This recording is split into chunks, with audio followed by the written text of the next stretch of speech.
سڵاو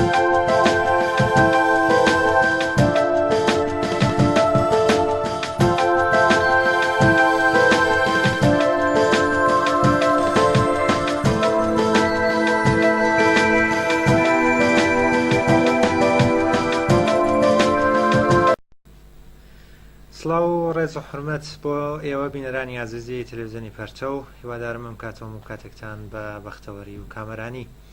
ئەمڕۆ لە بەرنامەیەکی تری تەلەڤیزیۆنی پەرچە و لەگەڵ هاوڕێ مەحموودی محەممەدزادە و هاوڕێ عەلیرزا شافعی لەگەڵتانین بۆ پێشکەشکردنی بەرنامەیەک لەسەر وەزعیەتی کۆڵبەران لە کوردستان.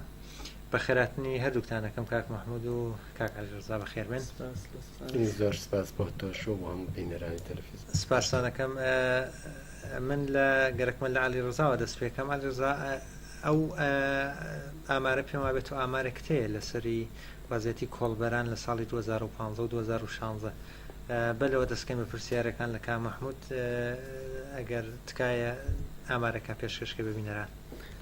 بەڵێ ئەوڵ گەشت سڵام عەرز دەکەم بە بینەندەگەڵ عەزیزەوە. هەروە وازانن لە ساڵی 2015 اتفاقیەکە بۆ کۆڵبەرگەل کەفکە کە باعث بووکە گیانیان لە دەستبەن طبق ئامارە موجود 72 نەفەر بە سوورەت کولی لە ساڵ 2015 گیان خۆیانیان لە دەستاگا، 44 نەفەریان بەر ئەساس شلیک مستەقیمی نیروگەل انتظامی جمهوری ئیسلامی بووگن و باقییان لە تێ حەوادسێکە وەک غەرقبوون لە ناو ڕۆخانە اتفاقات کەلێکە لە ڕێیا کەفکە گیان خۆیانیان لە دەستاگا. و لە ساڵ 2016 میلادیە بەر ئەساس ئامارێکە موجودە تا بە ئیمڕۆ حدوداً 21 نەفەر گیان خۆیانیان لە دەستاگا و 10 نەفەر مەجروح بووگن و زەخمی بووگن و لە ناو ئەم ڕێگا گیان خۆیانیان لە دەستاگا. ئەلبەتە بەداخۆشتا ینی حوت مانگ لە ساڵی 2016 چۆ ئەم ئامارە توانێت زیاو بێت. بەڵام کاک مەحموود تۆ پێم وابێت لەسەر وەزعیەتی کۆڵبەران و کرێکاران لە کوردستان زۆر تاقیب بکردوە وەزعیەتی کۆڵبەرانی سێ چۆنە بینەنەوە؟ وەزعیەتی کۆڵبەران کۆڵبەر هەر بووە لە زووتریشدا تقریبا من بۆ خۆشم فکر دەکەم لە تقریبا 45 تا 47 ساڵەوە پێش منیش بۆ خۆم جزوی ئەوانە بووم لەوەدا کارم کردووە. بەڵام کۆڵبەری ئێستا دەگەڵ ئەو وەختە فەرقی یەکجار زۆر هەیە. فەرقەکەشی ئەوەیە کە ئێستا فەقر لە وەختەی زیاترە، فەلاکە لە وەختی زیاترە. ئێران بە وەزعیەتێکی بە هاتنی جمهوری ئیسلامی لە زمانی شا خراپتر بووە، یعنی 37 ساڵ 38 ساڵ لەوە پێش لەوەش بەدواوەترە، بەتایبەت خەڵکی مەرزەکان و خەڵکی کوردستان و ئەوانە. خەڵک ئەو دەورانش کە کۆڵبەریان دەکرد زمانی بوو کە زستان دەهات، ئەو وەختەی کە بێکاری دەبوو کار نەبوو ئەو وەختە ڕوان دەکرد کۆڵبەری و کۆڵبەریان دەکرد. بەڵام ئێستا بەخسووسەن چونکە بێکاری یەکجار زۆر بووە زۆرتر خەڵکی مەرزەکانی دیخەریکی کۆڵبەری. کۆڵبەری ئێستا فەرقەکەی دیکەی ئەوەیە ئەو وەختە بە هەر ڕێگایەک دەکابرات دەتوانی هاتوو چۆکە. ئێستا ڕای ڕێگا ئەسڵەکان ئەوەی کە وەختەی سەردەمێک بە ماشێن دەیان کرد، سەردەمێک بە ئێستر و ئەسپ و هەتا بەکەریش باربەریان دەکرد. ئێستا ئەو ڕێگایانە هەموو نیروی سپای پاسداران و ژاندارمەکان و ئەوانەی جمهوری ئیسلامی لێن ئەوانەی کۆڵبەری دەکەن ئێستا سەختترە جێگاکان لە وەختەی کە هەتا ڕێگایەکی خۆشیش بێت وەڵاغیش پێدا دەرچێت ئەو ڕێگانە گیراون. ئێستا گەر چاو لێ بکەین بەداخەوە ئێستا ئێمە عەکسەکان زۆرن کە بە شاخدا دەڕۆن یا بە لە شوێن هایەک بە ئاودا دەپەڕنەوە، بە جۆلانە دەپەڕنەوە. هێندەی دیکەش خەتەرە چونکە هێندە کەوتونە کەمین و ئەوانە ئێستا جێگای سەختتریان هەڵبژارتۆ کە بێوەدا بڕۆن.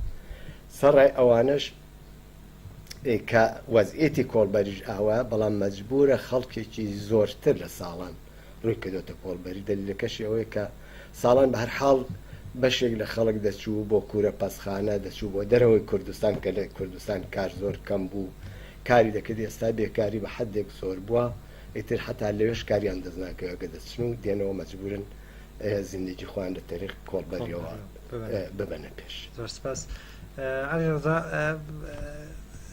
لەو ئامارانە کە تۆ هاتە باس لەوە کراوە کە لە چ سنێکە لە چ تەمەنێکە، ئایا تەمەنی منداڵ و ئەو کەسانی شتیایە یا هەر تەمەنی ژوورۆن کە خەریکی کۆڵبەرین. درستە.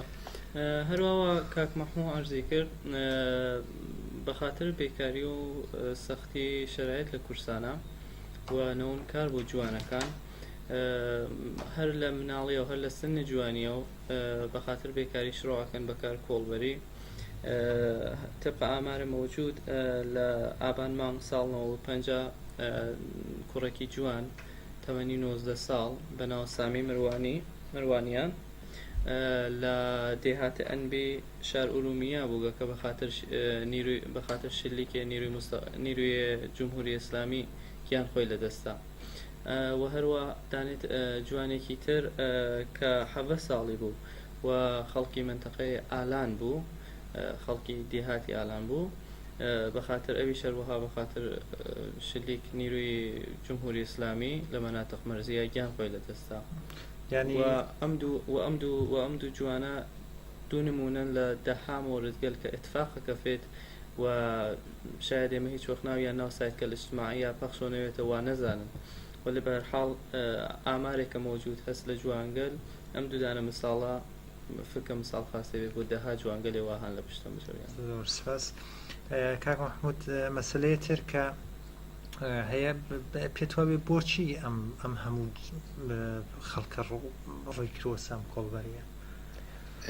ڕاستەکەی خۆ کۆڵبەری لە هەموو کارێک ناخۆشترە گەر چاوی لێ بکەیت. سەختترین کاری تر لە زمانی ئەمڕۆدا وەکو ئێستا بەکە بە قەول دنیا زۆر چۆتە پێشێ، هەم لە تەریق هەواییەوە دەتوانی شت بکڕ و بهێنی، هەم لە تەریق دەریاوە، هەم لە تەریق زەمینەوە.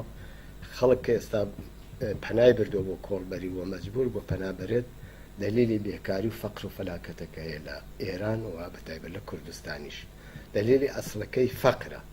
ساڵانی زوو خەڵک دەچوو زۆرتر بۆ کوورە پەسخانە دەچوون بۆ دەرەوەی کوردستان، لەوێ کار پەیدا دەبوو کە لە کوردستانیش کار کەم بوو، کار دەست نەدەکەوت، لەوێ کار هەبوو. ئێستا لەوێش کار دەست ناکە. ئێستا کوورە پەسخانەکان مەسەرەن لە منداڵی 5 ساڵەوە تا دەگاتە پیری 70-80 ساڵە لەوێ مەجبورن دەبێت کار بکەن، بەڵام لێش کار بەشی هەمووان نییە، مەجبورە ئەو بەخشەی کە دەچێت پەنادەبا بۆ جێی دیکە کە هیچ جێکی دیکە دەست ناکەوێت، مەجبورە بچێت بۆ کۆڵبەری.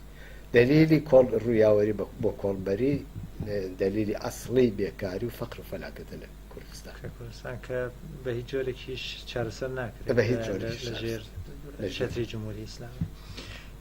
عەلی ڕزاگیان وەکو ئاخرین پرسیار ئامارێکی ترت هەیە لەو زەمینە کە ئایا تەنیا بە شلیکی مستەقیممانە گیانیان لەدەستاوە یا بە جۆرەکانی تریش هێرش کراوەسە سەریان و گیانیان لەدەستاوە؟ نەخێر ئەوە نەوگە کە فقط بە شلیک مستەقیم گیان خۆیان لەدەست بن. فرە وەختێل بووگە کە بەهەرحاڵەوە فرادە قەستیان بووکە کە گیان خۆیان نەجات بن و فەرارکەن و لێ نیروی ئینتیزامی بە ماشین تیرەنازی کردگە لە ماشینەکەیان، تەقەی کردگە لێیان، تەقەی کردگە لە لاستیکەکەیان، باس بووکە کە ماشینەکە چەپ بێت و بەهەرحاڵەوە فرادە گیان خۆیانیان لەدەست بن لە تەرێق حادثەی ڕانندگیە. تەنها دلیلێکیشیان کە هاوڕگەسەوە بووگە کە مەشکوک بووبوون بەوە کە قاچاق کالاکەن. طبق ئامار مەوجود لە حەڤەی تیر مانگ ساڵ 95 دوو نەفەر هەر بەم شێوە گیان خۆیانیان لەدەستا و هەروەها لە ئوردیبێژ مانگ ساڵ 95 دووارە دوو نەفەرتر هەر بەخاتر چەپوون ماشینیان یا حادثەی ڕانندگی لە حین فەرار لە دەست نیروگەل جمهوری ئیسلامی و گیانیان لەدەستا. وەزعیەتی ئیسە پێت وابێت ئایا فشار بەسەر کۆڵبەرەکان زیاد بووە یا کەس دەستگیرەکرێت یانە ئەو شتە؟ دروستە. فشار هەروەها ئەزانن جمهوری ئیسلامی هەمیشە فشاری بەسەر مەناتق مەرزی و خەڵک دێهات و منتقەگەل کوردە بووگە و هەمیشە سعی کردکە کە پرسی نگایان بێڵێ بەخاتر وەلێ و هەمیشە بە شۆن بەهانەیەکەوە بووگە کە ئەم فشارە بیشترۆ بکات، وەلێ بەخاتر دەرگیری گەلێکە بین سپاه پاسداران و نیروگەل پێکاکە جێدەن بووگە و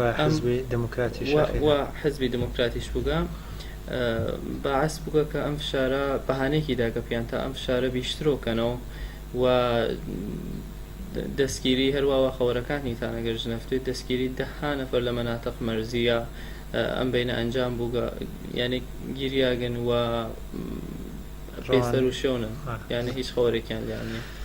زۆر سپاسانەکەم هاوڕێ مححمودی محەممەد زادە و هاوڵێ ئەلیزار شافعی بۆ بەشداریتان لە بەنامە ئیمڕۆ. زۆر سپاس بۆ بینەرانی بەڕێز تەلەڤیزیۆنی پەرتە و زۆر سپاسانەکەین کە بینەریان بەشەی بەرنامەم بوون تکایە سەرنجشان ڕاکێشم بۆ بینینی بەرنامەکانی تری تەلەڤیزیۆنی